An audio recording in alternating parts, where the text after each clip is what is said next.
எனக்கு வர்ற ஆத்திரத்துக்கு ஒண்ணு அடிச்சு கொண்டு போட்டாலும் என் ஆத்திரம் தீராது. ஓஹோ, என்னையும் நீ அடிச்சிருவியோ? அடியா, அடிச்சுதான் பாரு, அதுக்கப்புறம் என்ன நடக்குதுன்னு பாரு.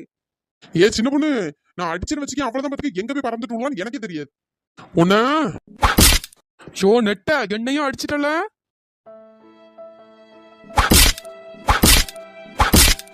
நெட்ட பையன் இவ்வளவு வேகமா அடிச்சு விட்டானே, அடிச்சது இல்லாம கீழே வேற தள்ளிப்பட்டானே. நெட்ட பையன் உன் கைய காலம் உடைக்கிறானே இல்லையான்னு பாரு நெட்ட பையன். ஏ சின்ன பொண்ணு, உன்னை அடிக்க தெரியாம கிடையாது, நான் அடிக்க கூடாதுன்னு உன்னை வச்சு பாத்துட்டு இருந்தா நீ ஓவரா பண்ணிட்டு இருக்கியோ. யோ நெட்ட, இப்ப மட்டும் நல்லா பேசு, அதான் அடிச்சுட்டால, வேற என்ன? ஒழுங்கா மூடிட்டு பேரு பாத்துக்க. இவ்வளவு அடி வாங்கி உன் வாய்த்து போற அடங்கல பத்தியா? நீ எல்லாம் எங்க திருந்த போற, உருப்பட போற? போ, அவ்வளவு கூட சேர்ந்து கூட்டாளி கூட சேர்ந்து நல்லா சுத்து. அவ்வளவு வீட்டுக்காரர் அவ்வளவு வரும் இங்க வந்து என்கிட்ட வந்து சண்டைக்கு வரட்டும். நெட்ட இருயா, நாளைக்கு உனக்கு பாயாசத்துல பாயசனை போட்டுடுறேன். அதுக்கு முன்னாடி உனக்கு நான் பாயசனை போடுறேன்டி. ஒழுங்கா இருந்து பாத்துக்க, இல்லன்னா நடக்கிறது வேற. ஐயோ எம்மா, இந்த நெட்ட பையன் இப்படி சாச்சு விட்டானே, எழுந்த வேற முடியலையே, கையை காலெல்லாம் ஒரு சைடா இழுத்துட்டு போதே.